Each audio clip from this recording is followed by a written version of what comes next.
All right, we are on page 11, chapter 10.4, random variables and probabilities. Not complicated stuff, but yeah, interesting conversation. The very last example, I think, is probably the most interesting one. That's about, let's say you're running a golf course or some business and you want to run a promotion, a way to bring in business. And so you're going to give people some deals and you're going to hand out rewards or possibilities for free rounds of golf or whatever, but you need to know, are we actually going to make money on this? You can't just start giving out money. So these are ways that you can predict what's going to happen so you can try to run your business accordingly. So that's the end game here. So the expected value, the math word for that is the mean of the random variable. Mean of the random variable. Probably not words that we use.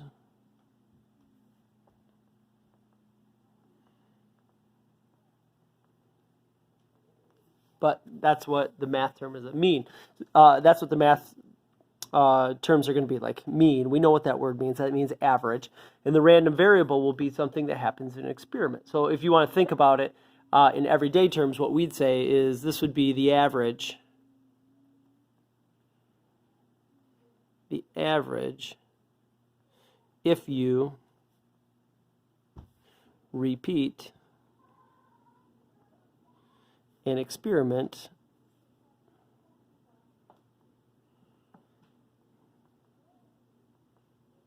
multiple times.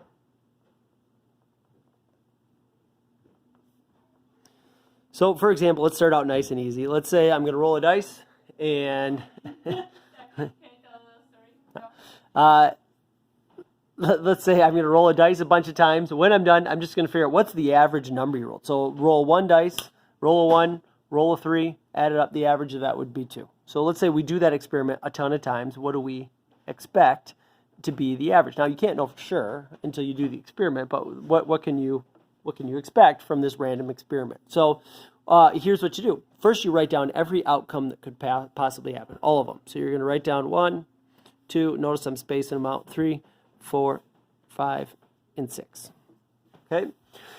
Then, if we're building the formula, you don't need the formula, but it is nice just to know how the math notation works. We're going to call that x sub I. So x sub I would be the outcomes, the different things that could happen in the experiment, the outcomes. The next thing you're going to do is you're going to pair each outcome with its probability. So 1 divided by 6 times 1 divided by 6 times 1 divided by 6 for each one. So it says it's a fair dice, so that means that each roll has the same outcome, and it's going to be 1 out of 6. So in the formula, we're going to call that P of xi, the probability. So this is kind of an easy one because they all have the same probability. So you take each outcome and you multiply it by its probability. When you're done, you can just add them up. So in your notation, that would be the sum of I equals 1 to n. So the sum of all of these multiplication problems. You're welcome to punch this all out in your calculator. If you do, you'd end up with 3.5. Now, obviously, you can't roll the dice and get a 3.5. That would just be the average, what you would expect if you roll the dice a bunch of times. All right, try this experiment here. Here's one where the dice is loaded. So the 1, there's only a 2% chance that you throw a 1, a 1% for the 2, a 10% for a 3, and so on. Figure out what would be the mean, the expected value, or the mean of this random variable. If I rolled this dice a lot of times, what would be its expected value? So let's give it a try. I'll go 1 multiplied by its probability, which is 0.02, plus 2 times its probability, which is 0.01, plus 3 times 0.1, plus 4 times 0.05, plus 5 times 0.02, plus 6 times 0.8. So write down every single thing that could happen, pair it with its probability. Now, really, the biggest challenge is making sure you punch everything in right. So we'll go 1 times 0.02 plus 2 times 0.01 plus 3 times 0.1 plus 4 times 0.05 plus 5 times 0.02 plus 6 times 0.8. Hopefully I did that all right. Yep, 5.44. So this die has an expected value of 5.44, or the mean of this random experiment. If you threw that dice a lot of times, took an average, we expect it to be 5.44. Here's an example we did from before, talking about weighted average. And just so you know, if you're thinking about if you're looking at this problem saying, isn't that a weighted average? Like you're just taking each thing and giving it a weight of 1/6. That's exactly right. So if you're thinking, I don't want to do the whole example again, but let's think about there's 200 tickets sold for $5. So if they win 300, we said that's an outcome of 295. And then we paired it with its probability. So only one person will win. So that's going to be 1 out of 200. Plus, then we had an outcome of 50. But remember, you paid $5. So that's winning 45 times its probability, which would be 5 out of 200. Plus 10 people will win $5. But that would just be breaking even times 10 out of 200, and the rest of all the other people would be losers. So 184 would win 0, or actually that's losing $5, would be 184 out of 200. So this would be, what would you expect? Okay, based on the probabilities, what would you expect to happen per ticket? So you can punch that all out. I think it came up to negative $2, meaning if you bought all the tickets, you would lose $2. If you're running this raffle, you would win $2 per ticket. All right, let's get down here to an example of running this promotion. I think this is probably the most interesting one. It matches, I think, an example in the book, or a problem in the book as well. So a golf course runs a promotion with 4 aces from a deck of cards. So 4 players draw one of the 4 cards randomly and use the following rules. So rule number 1 is kind of its own thing. Everybody's going to pay $50 for a round of golf. Okay, it seems like a lot, but maybe you can win it back. So first of all, everyone's paying $50. But here's the deal. If you draw an ace, you get your money back. You get a free round of golf. If you draw the ace of hearts, then they're going to let you draw again. So if you get the ace of diamonds on the second try, you get your golf for half price. If you draw one of the black aces after that, you get $10 off. And then if you draw a black ace on the first try, you get $10 off. Okay, a lot going on there, a lot of moving parts. So let's just look at each event all by itself and figure out its probability. So there's only 4 cards here. What would be the probability that you draw the ace of diamonds? I'm going to call that the probability of D. So the probability you get of diamonds. Well, hopefully we're all clear that that's going to be a 1/4 for that probability.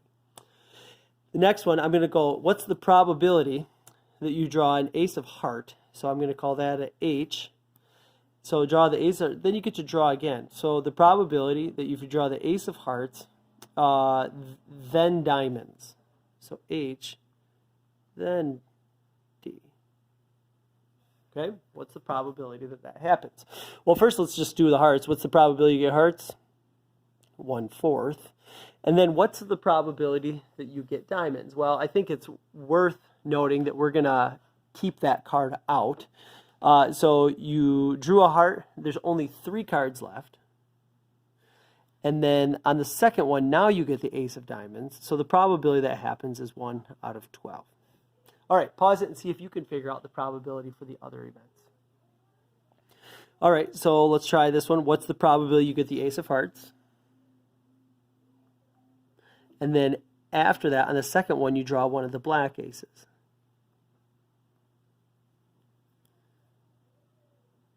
And one of the black aces, one of the 2. Well, ace of hearts we already talked about being a 1/4 probability. Then after that, if you got one of the black aces, well, there's 2 out of 3. So 2 out of 3. So we should have a 2/12 probability, which is going to be 1/6. The very last thing right here, if you draw one of the black aces on the first try, you get $10 off. So what's the probability you get a black ace on the first try? Well, hopefully we're all clear that there's 4 cards. 2 of them are the black ones, so you have a 1/2. All right, so we have our 4 probabilities here. We have a 1/4 and 1/2. That's 3/4. Now, this has to be a probability distribution, meaning all of these probabilities have to add up to 1. So let's check out, make sure they do. Let's just put it in 12ths maybe. This is 3/12. This is going to be 6/12. This is 2/12. No, it's not. This is 1/12.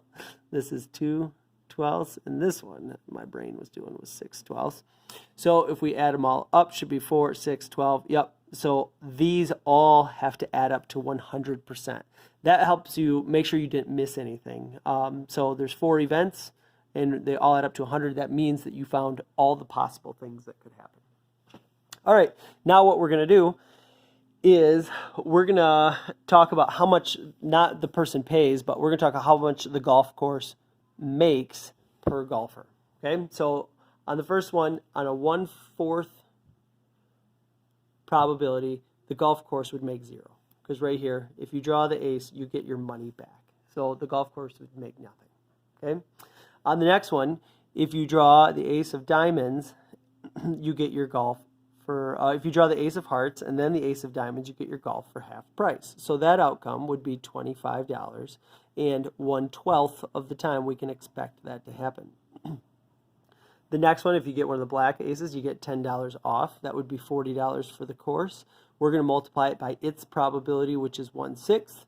And then for the last one, also, if you draw a black ace on the first try, you get $10 off. That would be $40 for the course, and that's going to be times 1/2. All right, so we have each outcome paired with its probability. Add them up. And now let's give it a try. The 0, we don't even need to type in.